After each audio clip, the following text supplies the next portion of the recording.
Up here in Mexico on a beautiful Sunday, July 5th, hanging out with the Courcy family up here at Camp Courcy, where they are having their annual holiday party. This is Michelle, who's in front of me right now. She has not been out yet this year. She made it out a handful of times last year, and the car you see behind her is the one she is working on for next season. Michelle, how have you been? I've been all right, keeping busy. Good. Remember, like and subscribe, guys. We're going to be doing a lot of cool stuff. So this is a long-term project from what your husband was telling me about this car. Yes. I took the year off, and I took the year off because I wanted to rebuild the car and make it right.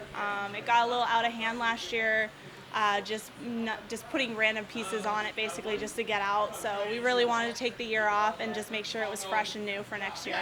Makes sense, because let's be honest, I think when we look back at this time in history years from now, we'll look at this as the golden age of sportsmen. I mean, you cannot go out with junk. You cannot go out running once a week and expect to do anything against these guys. Yeah, no, absolutely not. It's definitely, like I said, it was starting to get like old stuff on it, and then basically spare parts that we set aside in case, we get in a wreck and we need to throw something on there, and it just got out of hand, and I really wanted to be fresh and new and have a better chance of at least keeping up. Are you embracing the new technology as well? Yep. Yeah, we're definitely upgrading the car. It's not going to be the same probably at all by the time we get it out. So coils and left side pan are the whole yes. thing? Yep, Okay. it's going, once we get the rear end in it, it's going to go and get upgraded so we can do the left side. And it's already got the shocks done for coils. I gotta give you credit, because I know part of you, especially after being locked down and everything, wants to race now, damn it, but you want to do this right. I give you credit, because I'm sure there's times when you sit there and go, well, maybe I could find this and maybe I could get out one more time, right? Yes. Yeah, well, and I decided to take the year off before this whole pandemic happened. Oh, you did? Okay. So I definitely picked the right year to do it. I decided at the end of last year that we were going to take the year off and get the car new. So definitely when this all started happening, I was like, well, this is kind of working in my favor. But now that the racing has started up, it's definitely getting that itch back where I want to get in the car. I wish it was done. After going to a couple races, I came home for the whole week and just started working on the car like crazy. I definitely want to get back out there. Dave Stouttinger's been nice enough to let me take it out on hot laps at Brewerton. That didn't help. It made it worse. I bet it did. And unlike a lot of people, you're the one who does all the work on this, right? Yes, 100%. Everything that's been done to it has been me. Nice. Something very special on the car right there over your right shoulder. Yes. Tell me about that. That is in memory of my best friend, Justina. She introduced me into racing probably when I was 15, so over 15 years ago. She passed away a couple years ago from a stroke, so I did my car up the last couple years. The number 5 was for her. It was in memory of her, and thankfully JJ ended up getting a win last year in the car with her number and everything on it, so that meant a lot. It was a year ago today that he did that. Oh, I will. Was that? That was her saying. She had it tattooed on her wrist. She very much went through some hard times, and she tattooed that on her wrist, I can, I will, and she lived by it. Not like you didn't go through your hard times as well, Exactly. and you could be back there any day now. How are you? How is your health? I've been up and down with it. I have a disease called mastocytosis, which is a very, very rare disease. Probably about 1,200 people in the United States has it, if even. Wow. It definitely causes problems in the race car because I react to heat and adrenaline and other feelings and elements and smells.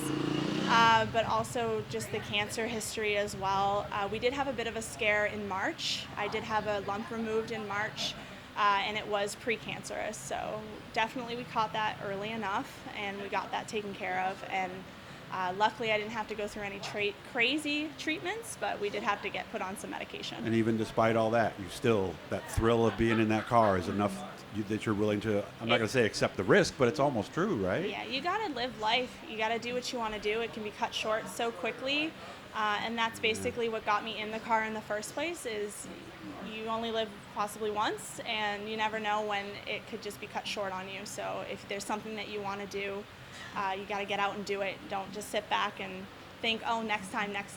Yeah. There might not be a next time, so you got to do it. Yeah, you don't want to be like the boy in the Bubble movie all those years ago and live to be 80 and not have done anything, right? Yeah, exactly. Well, I guess only you can make that choice, right? Yeah. Nice. How's the past 3 months been? Are you back working yet? I went back to work about a week ago. Good. I can only work after hours or in the mornings. I can't wear a mask because of my mastocytosis. So I work just about 4 hours a day, possibly, depending on how long I can tolerate it. But I've been back to work 4 times maybe in the last week and a half. Okay. So next year we're going to be all set. We're going to show up with everything Yes. we need and go out and. Are you I'm so excited. hoping to run an entire season? Yeah, so I'm hoping to run the whole season.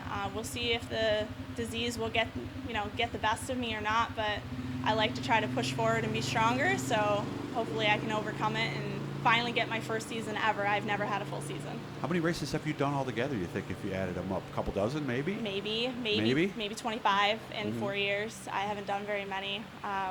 Usually even those 25, I've probably actually finished 12. That's it. Okay. And we Probably. did get a novice win, though, right? I did get a novice win, yep. I could imagine what that was like, right? Getting out of that car. Yes, and that came right after some really hard health issues and being Wow. out with cancer treatments and everything like that. So that meant so much to me when I got that. That's what basically kept me going, kept me pushing forward.